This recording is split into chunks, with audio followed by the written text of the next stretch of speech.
ಪ್ರಿಯರೇ, ದಿನದ ಬದುಕಿಗೊಂದು ಕ್ರಿಸ್ತನ ಈ ದನಿ ನಮ್ಮೆಲ್ಲರಿಗೂ ಪ್ರೇರಣೆಯಾಗಲಿ. ಪ್ರಭುವಿನ ದೈವ ದರ್ಶನ ನಂತರದ ಬುಧವಾರ, ಜನವರಿ 7, 2026 ಬುಧವಾರ. ಮಾರ್ಕನು ಬರೆದ ಪವಿತ್ರ ಶುಭ ಸಂದೇಶದಿಂದ ವಾಚನ.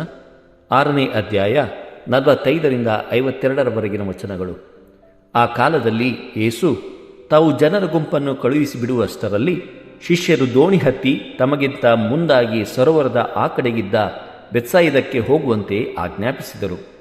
ಜನರನ್ನು ಬೀಳ್ಕೊಟ್ಟ ಬಳಿಕ ಯೇಸು ಪ್ರಾರ್ಥನೆ ಮಾಡಲು ಬೆಟ್ಟಕ್ಕೆ ಹೋದರು. ಕತ್ತಲೆ ಕವಿದಾಗ ದೋಣಿಯು ಸರೋವರದ ಮಧ್ಯೆ ಸಾಗಿತ್ತು. ಇತ್ತ ಯೇಸು ಒಬ್ಬರೇ ದಡದಲ್ಲಿದ್ದರು. ಎದುರುಗಾಳಿ ಬೀಸುತ್ತಿದ್ದುದರಿಂದ ಶಿಷ್ಯರು ಹುಟ್ಟುಹಾಕಿ ದಣಿದು ಹೋಗಿದ್ದರು. ಇದನ್ನು ಕಂಡ ಯೇಸು ಸರೋವರದ ನೀರಿನ ಮೇಲೆ ನಡೆದುಕೊಂಡು ಅವರ ಕಡೆಗೆ ಬಂದು ಅವರನ್ನು ದಾಟಿ ಮುಂದೆ ಹೋಗುವುದರಲ್ಲಿದ್ದರು. ಆಗ ಸುಮಾರು ರಾತ್ರಿಯ ಕಡೇ ಜಾವದ ಸಮಯ. ಸರೋವರದ ಮೇಲೆ ನಡೆದು ಬರುತ್ತಿದ್ದ ಯೇಸುವನ್ನು ಶಿಷ್ಯರು ನೋಡಿದರು. ಭೂತವೆಂದು ಭಾವಿಸಿ ಭಯದಿಂದ ಚೀರಿದರು. ಅವರೆಲ್ಲರೂ ಯೇಸುವನ್ನು ನೋಡಿ ದಿಗಿಲುಗೊಂಡಿದ್ದರು.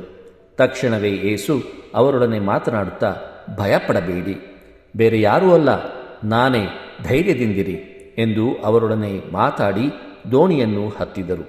ಆಗ ಎದುರುಗಾಳಿ ನಿಂತು ಹೋಯಿತು. ಬೆರಗಾದರು. ಅವರ ಬುದ್ಧಿ ಮಂದವಾಗಿತ್ತು. ರೊಟ್ಟಿಗಳ ಅದ್ಭುತವನ್ನು ಅವರು ಇನ್ನೂ ಗ್ರಹಿಸಿಕೊಂಡಿರಲಿಲ್ಲ. ಪ್ರಭುವಿನ ಶುಭ ಸಂದೇಶ. ಕ್ರಿಸ್ತರೇ ನಿಮಗೆ ಸ್ತುತಿ ಸಲ್ಲಲಿ.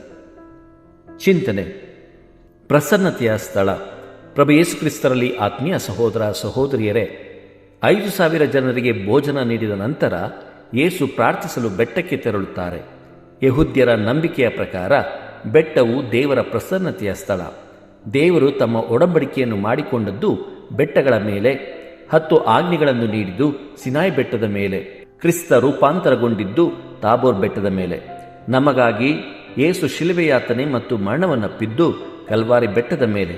ಹೀಗೆ ಬೆಟ್ಟವು ದೇವರ ಪ್ರಸನ್ನತೆಯ ಸ್ಥಳವಾದರೆ, ಸಮುದ್ರ ಸಾಗರವು ಪಿಶಾಚಿಯ ದುಷ್ಟಶಕ್ತಿಗಳ ವಾಸಸ್ಥಾನವೆಂಬುದು ಯೆಹೂದ್ಯರ ನಂಬಿಕೆಯಾಗಿತ್ತು.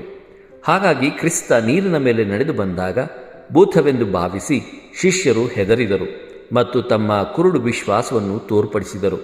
ಕ್ರಿಸ್ತ ಸಮುದ್ರವನ್ನು ಶಾಂತಗೊಳಿಸುವುದರ ಮೂಲಕ ಶಿಷ್ಯರಿಗೆ ಧೈರ್ಯ ತುಂಬುತ್ತಾರೆ ಹಾಗೂ ಸಮುದ್ರದ ಮೇಲೆ ನಡೆಯುವುದರೊಂದಿಗೆ ದುಷ್ಟಶಕ್ತಿಗಳು ನಮಗೆ ಅಧೀನವಾಗಿತ್ತು ಎಂದು ಸಾಬೀತುಪಡಿಸುತ್ತಾರೆ. ದೇವರು ನಮ್ಮೆಲ್ಲರನ್ನು ಆಶೀರ್ವದಿಸಲಿ. ಇದು ಧ್ವನಿ ಮಾಧ್ಯಮ ಮನೆಯ ಕೊಡುಗೆ. ಧ್ವನಿ ವಂದನೆಯ ಸ್ವಾಮಿ ಶಾಂತಕುಮಾರ್ ಜೆ, ಬೆಂಗಳೂರು ಮಹಾಧರ್ಮ ಕ್ಷೇತ್ರ.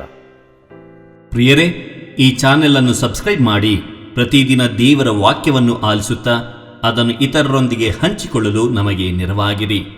ಧನ್ಯವಾದಗಳು.